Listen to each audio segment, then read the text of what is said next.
India is the second largest investor into the United Kingdom. Oh, okay. After the United States. If I last statistics I heard, I think there were about 900 odd Indian companies or Indian-owned companies in the UK sort of employing 110,000 people. So that's quite substantial. And India being the second largest investor is quite a statement. Welcome to the Gist on Stat News Global. I'm Ramananda Sengupta.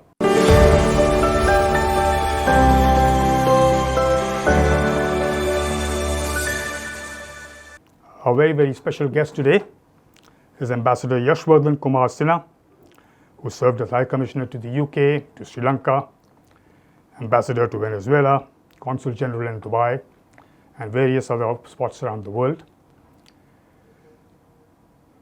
He's also held senior postings in Delhi, and after retirement he has served as the Central Information Commissioner right up to October last year. Thank you so much for joining us, sir. Thank you for inviting me.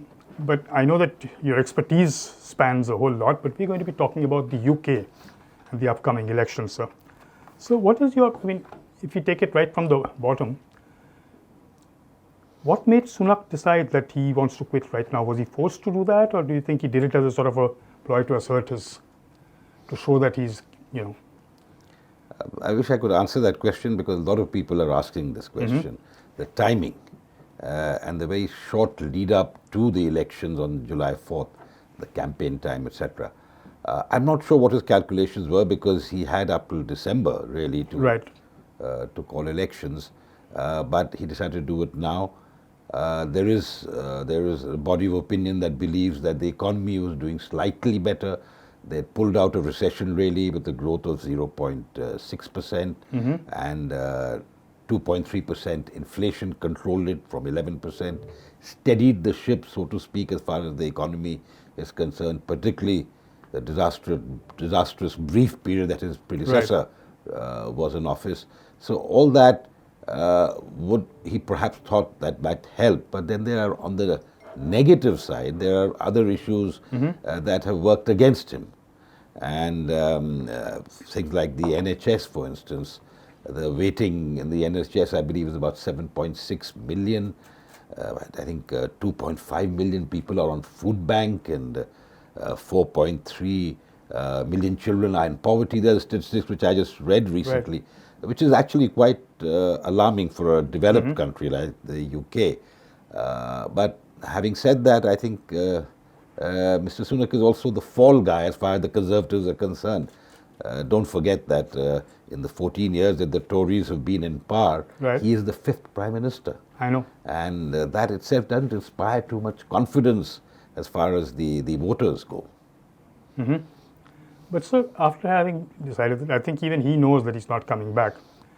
But, during his term, a lot of things happened which I suspect we in India were not very comfortable with, which includes stricter immigration laws, which also includes perhaps some issues with the Khalistanis as well, because I think there are some Khalistanis active in the UK. And how do you think that would change if Labour comes in? I'm not sure whether it would change for the better necessarily. And to be fair to Mr. Sunak, on immigration, I understand he's had to take a slightly hardline position, especially with the Rwanda, the sending of illegal immigrants to Rwanda, etc., because the party base wants it. There is this reaction against illegal immigration. After all, there is a problem. We must recognize that. There is a problem. A large number come boats, etc. They cannot perhaps be absorbed in the UK, and obviously creates local tension. It's not just in the UK, all over Europe. There has been this issue of immigration, unrestricted, unfettered immigration. So that is a problem that any Prime Minister, Labour or Conservative, would have to grapple with. But as far as India's interests go, I think he began on a good note. One, the fact that he's of Indian origin. Exactly. Obviously, he went a long way. And I think our Prime Minister has met him on a number of occasions. They seem to enjoy a very good personal equation and relationship. But I think because of the state that the UK finds itself in, obviously it takes some decisions which may or may not be in our interest as far as India is concerned. For instance, the post-study work visa. Of course. There is talk of withdrawing it with great difficulty. If you recall, during Theresa May's time, it was withdrawn. She was the Home Secretary and then the Prime Minister, and she was adamant they wouldn't restore it. Despite her own members of her own cabinet wanting it to be restored, because international students provide a great boost to the local economy. I think it was calculated £25 million or something like that they bring in. So that's a huge amount. They're also, because of the first-class institutions in the UK, it increases the soft power of UK. People who study in the UK and go back become goodwill ambassadors for the UK in their countries. So I think it's rather myopic to try and stem the flow of students who add so much value in terms of not just the economy, but overall in terms of the perception of the United Kingdom. So that would be an issue. It hasn't gone through from as far as I know, but that would be a negative development if it happens. But then it's tied to the larger picture of immigration. And a lot of universities feel that as far as students go, graduate students, they don't really contribute to the immigration problem, because they generally go back to the countries where they come from after their studies and the requisite 1 or 2 years of that work experience that they acquire. So I think the immigration issue has to be looked at holistically and tackled in a comprehensive manner. I'm not sure whether these measures would actually help or solve the problem. But Rwanda, for instance, was a very, very touchy subject. I mean, for the entire country. Labour has already said that they will rescind that whole thing. But the UK government has already paid Rwanda a fortune to build houses, to do things. What happens to that money? Does it come back to the UK or does Rwanda sit on it? Your guess is as good as mine. I don't know what will happen. I think unlikely it will come back. By now they must have spent it. They were perhaps hopeful that this would go through, despite the legal challenges. What perhaps was not anticipated, that it would take so long to implement, and there would be a general election that would intervene. And in the way, as you correctly said, Labour is the favourite to come to power, and if Labour does, I doubt whether they will go through with that Rwanda policy. I think they've said so quite clearly that they're against that policy. So I think, but they will have to tackle the issue of immigration, because that is a live issue in the UK. How they do it, of course, will depend.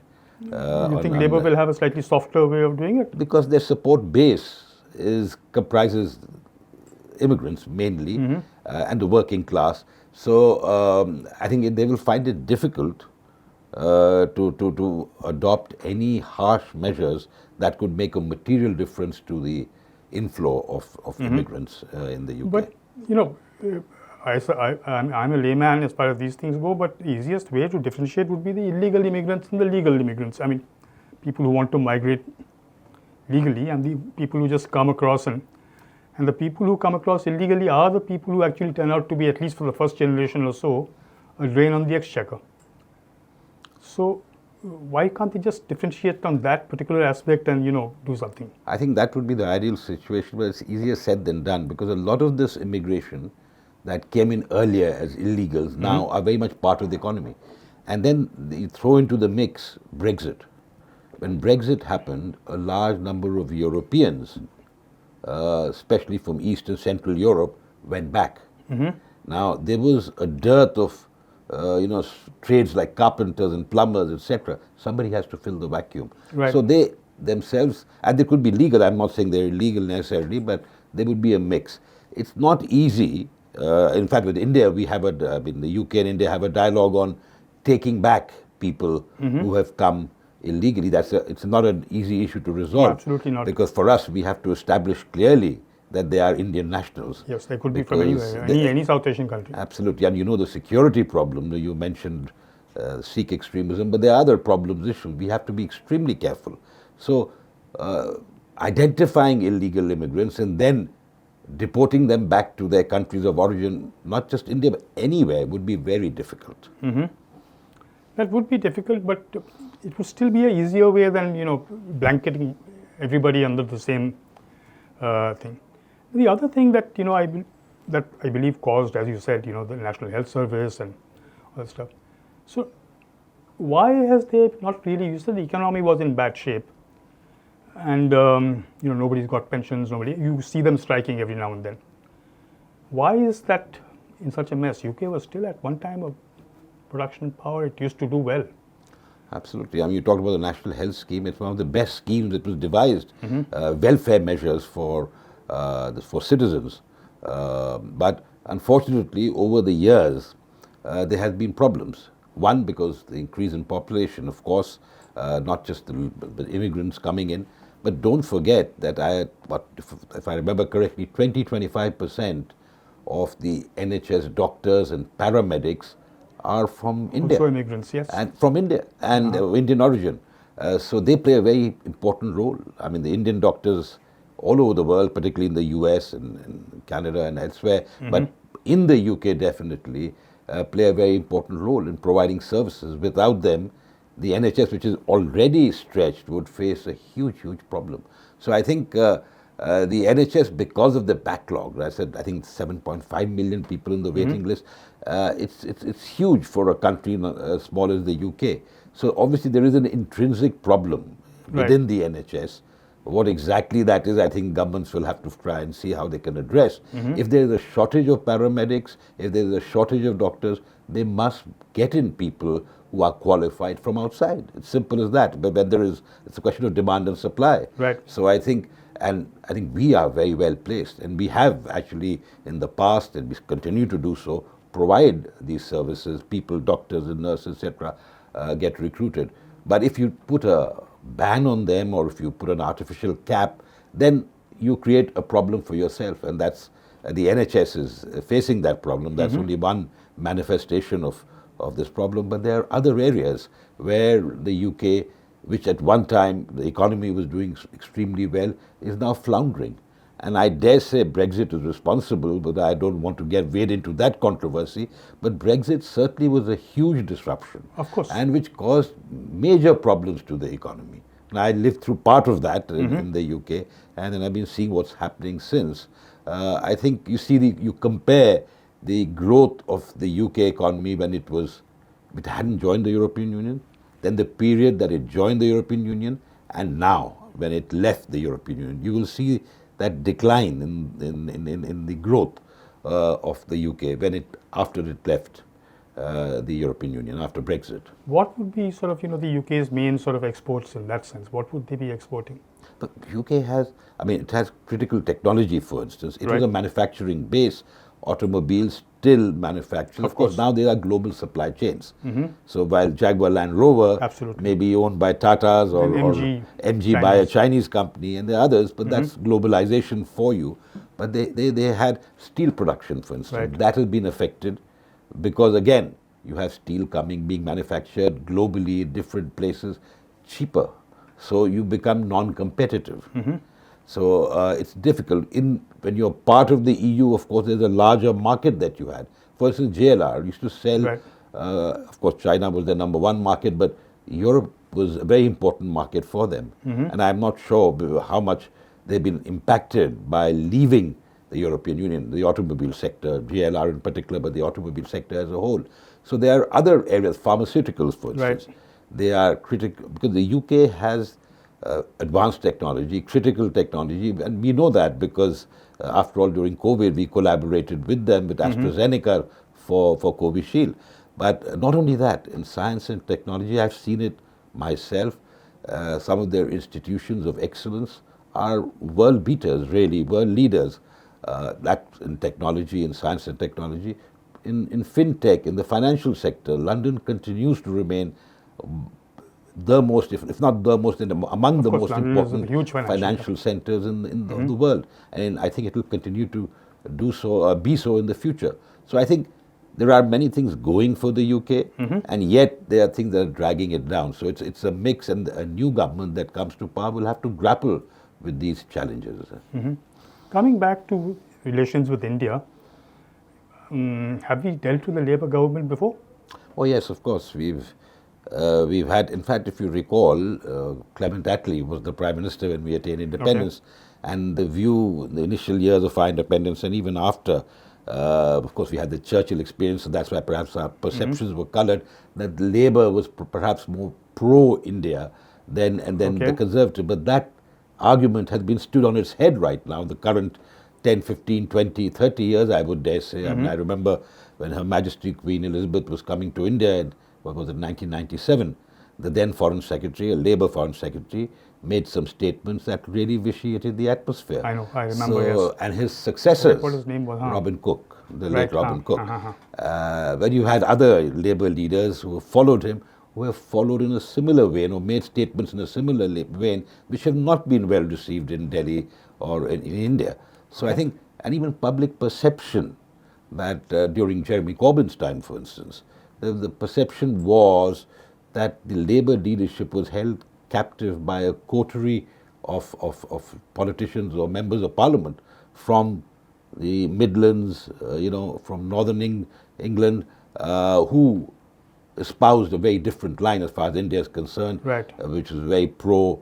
There were Mirpuris, or Pakistani origin people who sort of shaped the policy of Labour Party towards the subcontinent and India.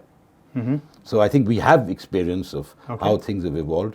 I'm hoping that don't you think that Labour was slightly different from what we are likely to get now? Oh yes, I think so. Oh, yes, and I think the leader, Sir Keir Starmer, has been quite different. I mean, he's reached out to the Indian community because, after all, the Indian community is a very large voter base in the also, UK, and now increasingly more money to put over it. Absolutely, because we've moved up the value chain in as far as our diaspora goes, and the diaspora plays a very important role. And I think in the recent years we've seen how effective the diaspora can be in promoting bilateral relations, but also looking after the interests of their countries of origin. Having said that, of course, I mean, there are different strands of opinion in the diaspora, because it's what, 1.6 million. That's pretty huge. But I think the diaspora plays an important role, and I think the Labour Party recognizes that.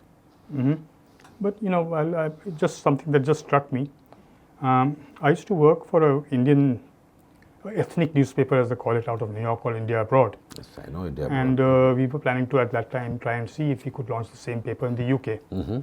So there was a marketing survey done to see if it's the same thing. And the argument that came back was that while the Desi crowd, as they call them in the US, is very interested in Indian politics, is very interested in the Indian business scene, things like that, the crowd in the UK is more interested in culture, Bhangra, music, this, that. They're not really all that. Cricket, of course, is common to both. Would you agree with that assessment? Not entirely, but there is some merit in what you're saying, simply because the immigration into the UK, the patterns starting, from even before independence, but certainly after, was quite different from the waves of immigration that went in to the US. Right. And we've had immigrants who've been there 2, 3, 4 generations in the UK. We've had Indian origin immigrants coming in from East Africa. You remember Idi Amin and what happened in Uganda and East Africa. People came in large numbers from there who were Mr. Sunak himself, I mean, there are others who identify themselves as Indian origin, but they're not necessarily have the same sort of concerns or interests as a first generation immigrant from India directly. But that is also changing, and business, especially with companies like Tata's taking the lead in acquiring, India is the second largest investor into the United Kingdom after the United States. If I last statistics I heard, I think there were about 900 odd Indian companies or Indian owned companies in the UK sort of employing 110,000 people. So that's quite substantial. And India being the second largest investor is quite a statement. I mean, it speaks for itself as far as the economic linkages go. Of course, the economic relations are a bit underwhelming, despite the fact that investments are about, so cumulatively, since 2000, to the tune of about $36 billion. But I think UK is the 6th largest investor into India, as far as I know. But we could do much more. And I think the FTA that is being negotiated would hopefully bring about a win-win situation for both countries as and when it is signed. But that's been going on for quite a while. Yes, so I think what happened was that a roadmap 2030 was decided upon by Prime Ministers Boris Johnson and Prime Minister Modi. And this had basically 5 areas, if I remember correctly. Right. Trade, climate, S&T, defense, and one more I forget. So Right. these were the 5 areas that were identified, and trade was a very important component. When I was there, we had already started preparations for talks for an FTA, and we've had regular meetings at the ministerial level as well as at the official level. And I think they've had 14 rounds of talks on the FTA, and they've bridged quite a bit in terms of the differences. Some outstanding issues remain largely related to services and investments, Of course. and mobility, which is very important for us. We're talking about immigration. Right. Mobility for us is important. Very critical. Where our people who are qualified can go and provide services and then return. In that sense. So it's important that all that is sort of dovetailed into a comprehensive FTA. And I'm not discouraged by the fact that it has taken long, because India is not prone to signing too many FTAs, and we negotiate obviously based on what is in our interest. But I'm sanguine that a new government, whether Tory or Labour, and the way it looks, Labour is coming, either or, they would remain committed to an FTA. And I think that, particularly if the FTA is a win-win situation for both countries. Definitely it would I mean, be. the UK wants greater access to the Indian market, whether it's automobiles or spirits Pharma. or services or pharma, etc. So on both sides, I think we need to reach an agreement which would be mutually beneficial. So I think I'm hopeful that we should be have a new government in place in India and a new government in place in the UK. We should be able to reach a mutually beneficial agreement. But if a Labour, I mean, as you know, conventional wisdom says that Labour is coming in.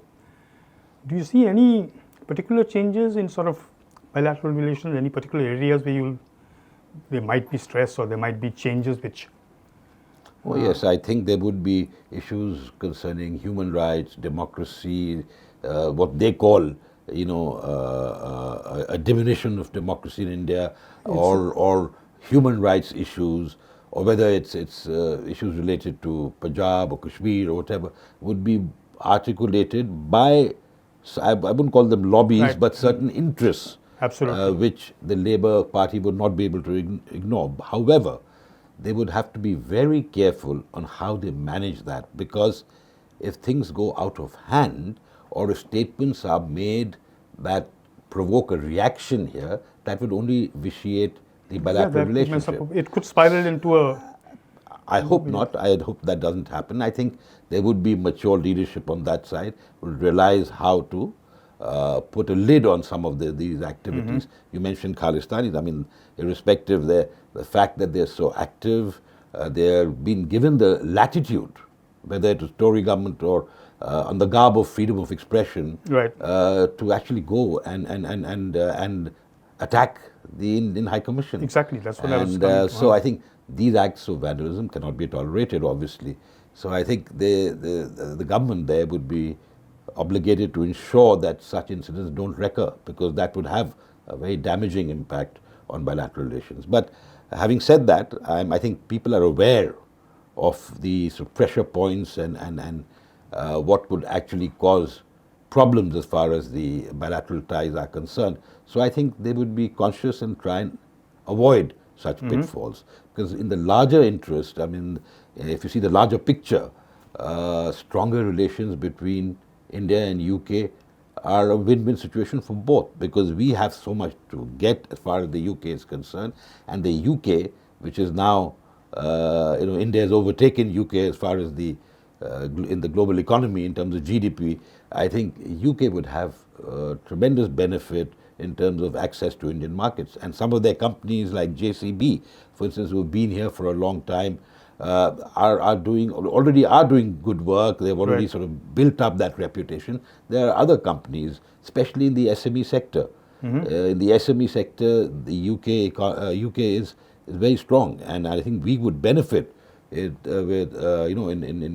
linkages built between our SME sector and their SME sector. And But is that it would help the- happening? I mean, It did, and when I was there, we actually started a program linking the two SME sectors. We had Invest India as our partner here, the UK IBC as our partner in London, and we started some good work in that direction, but I'm not aware what happened since.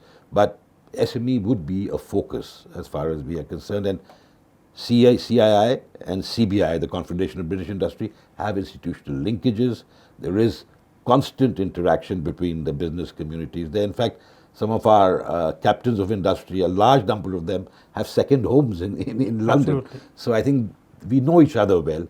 The question is exploiting that sort of commonality or complementarity and building upwards. And I'm sure that will happen, because I think the economies of both countries are linked in many ways. And I think when you have an FTA, or when you have greater trade or greater investment, greater mobility, it's a win-win for both sides. what about strategic interests? Now, that's a very interesting question, because I would divide strategic base. One is, of course, a common viewpoint on international issues. Now, that is something that is evolving. In the past, we'd been diametrically opposed when there was the Cold War on.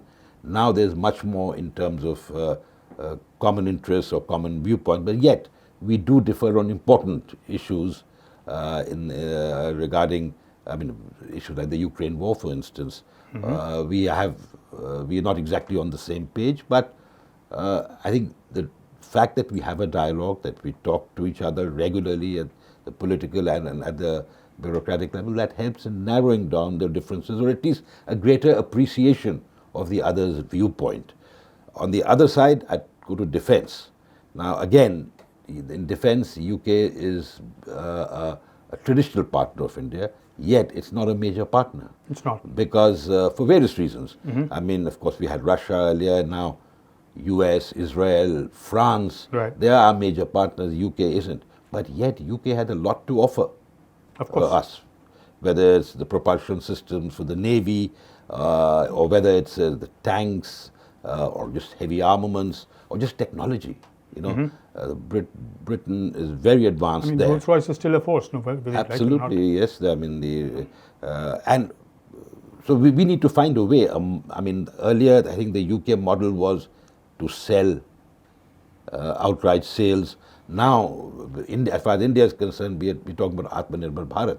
So we need partners who would help us achieve Atmanirbharta. And I think UK has to move to that model and see how it can be done.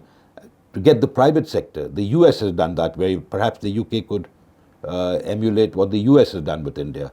The US also, because there are no great state industries there in defense, or government-controlled armament industries, they are private players, major private players. Right. So they have found a framework where private players on both sides are able to talk to each other, and the governments then try and facilitate that. Now, I think something similar needs to be done, and is being done as far as India, UK is concerned. What should we do if the Labour comes in? Is there any specific sort of a threat that you see that we should be looking at and be wary about? Any specific, I wouldn't call it a threat, a possible challenge that could happen which we should be alert to? But I don't see any specific threat as such, but there would be, if, for instance, there are debates that are organized in Parliament. And some of these debates are not necessarily parliamentary debates. They are debates or seminars, etc., organized within the precincts of Parliament, and by bodies who are not necessarily very favorable to us on issues where we are the sensitive issues. And we would obviously take umbrage to that. And we would take umbrage to that. So I think we need to be careful there, both sides. One, we shouldn't be reading too much into those, and two, they must ensure that whatever happens within the precincts of Parliament, irrespective of their commitment to freedom of expression, doesn't really spoil relations with a friendly country, and an important country at that. So I think that's where both sides would need to be mindful. I don't expect any major change in the policies towards India, even with the Labour government. Though, as I said, there are interests that would perhaps try and steer the relationship in one direction, and we need to be mindful, not just us, but both sides need to be mindful of that. Absolutely, absolutely. On that note, I'm afraid I must call it a day, but as I mentioned to you earlier, I will be coming back to you on another subject very soon. Thank you so much, sir. It'll be a pleasure. Thank you very much for having me. It's been a real pleasure to have you with us. Thank you for having me. That was Ambassador Yashwardhan Sinha, former High Commissioner to the UK, talking to us about the upcoming elections in the UK and what it means for India. I do hope you enjoyed this particular edition of The Gist. Don't forget to like, share and subscribe. Till we meet again, this is Ramananda Sengupta signing out.